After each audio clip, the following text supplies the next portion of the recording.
بسم اللہ الرحمن الرحیم۔ محترم ناظرین، السلام علیکم۔ آج میں حضرت خضر علیہ السلام کا واقعہ بیان کرتی ہوں۔ ناظرین، ایک مرتبہ حضرت خضر علیہ السلام دریا کے کنارے بیٹھے تھے۔ اتنے میں کسی سائل نے ان سے ایک سوال پوچھا اور کہا کہ میں اللہ کے واسطے آپ سے ایک سوال پوچھتا ہوں، مجھے عنایت فرمائیے۔ یہ سن کر حضرت خضر علیہ السلام پر بے ہوشی طاری ہو گئی۔ جب کچھ ہوش میں آئے تو کہنے لگے کہ بھائی، میں صرف اپنی مال جان کا مالک ہوں۔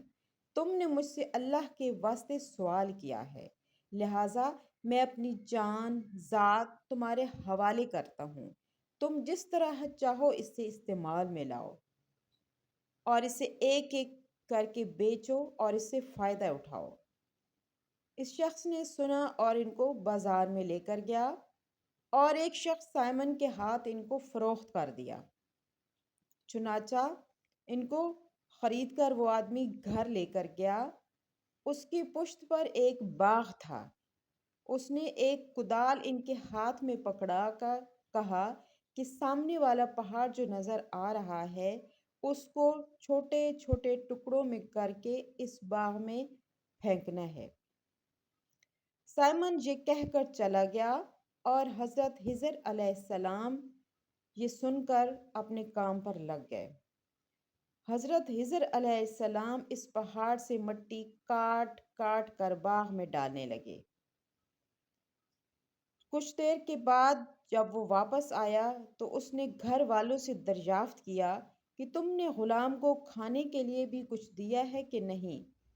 گھر والوں نے جواب دیا کہ ہمیں اس غلام کے متعلق پتہ ہی نہیں ہے کہ غلام کہاں ہے۔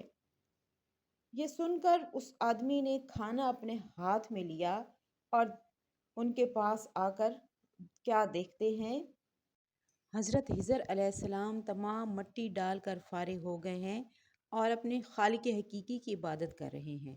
یہ سب کچھ دیکھ کر اس شخص کو بڑا تعجب ہوا اور اس نے ان سے پوچھا کہ آپ علیہ السلام کون ہیں؟ تو ان پر بے ہوشی طاری ہو گئی فاقہ ہونے کی وجہ سے۔ کچھ دیر کے بعد جب انہیں ہوش آیا تو انہوں نے کہا کہ میں خضر ہوں۔ اس شخص کو بڑا تعجب ہوا اور وہ بہت پریشان ہوا اور کہنے لگا، یا رب العالمین، مجھے پتہ نہیں تھا کہ یہ حضرت خضر علیہ السلام ہیں۔ آپ اس کے بارے میں مجھ سے کوئی بھی مواخذہ نہ کیجیے گا۔ اس کے بعد اس شخص نے نہایت ادب کے ساتھ حضرت خضر علیہ السلام کو وہاں سے آزاد کیا۔ حضرت خضر علیہ السلام نے اللہ تعالیٰ کی بارگاہ میں سجدہ شکر ادا کیا اور کہا کہ اے رب العالمین، میں غلام بھی تیری محبت میں بنا تھا اور اب آزاد بھی تیری محبت میں ہوا ہوں۔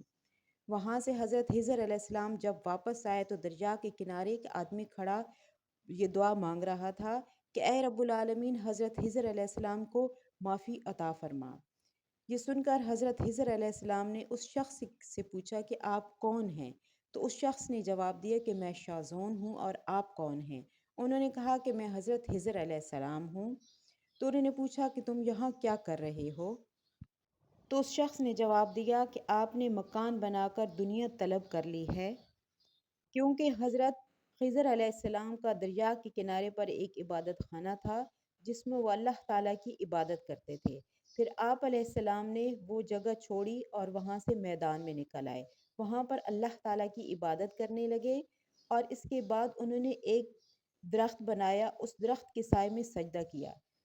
تو غیب سے آواز آئی کہ اے خضر علیہ السلام، درخت کے سائے میں سجدہ کر کے یہ ثابت کر دیا ہے کہ تو نے اللہ تعالیٰ کو دنیا پر ترجیح نہیں دی ہے۔ پھر انہوں نے شازوان فرشتے سے التجا کی کہ آپ اللہ تعالیٰ کی بارگاہ میں میرے حق میں دعا کریں کہ اللہ تعالیٰ مجھے معاف فرما دے۔ تو انہوں نے ان کے حق میں دعا فرمائی۔ اللہ تعالیٰ نے حضرت خضر علیہ السلام کو معاف کیا۔ انہوں نے اللہ تعالیٰ کا شکر ادا کیا کہ یا اللہ، میں کبھی بھی دنیا کو آپ پہ ترجیح نہیں دوں گا، کیونکہ دنیا تو آخرت کی کھیتی ہے، ایک نہ ایک دن دنیا سے تو چلے جانا ہے۔ اللہ تعالیٰ کے نیک اور برگزیدہ بندے جب عبادت کرتے ہیں کہ دنیا کی ہر چیز کو بھلا کر صرف اپنے خالق حقیقی کے حق میں التجا کرتے ہیں۔ اللہ تعالیٰ ہم سب کو عبادت الہی کرنے کی توفیق عطا فرمائے اور ہمارا خاتمہ ایمان پر ہو۔ آمین ثم آمین۔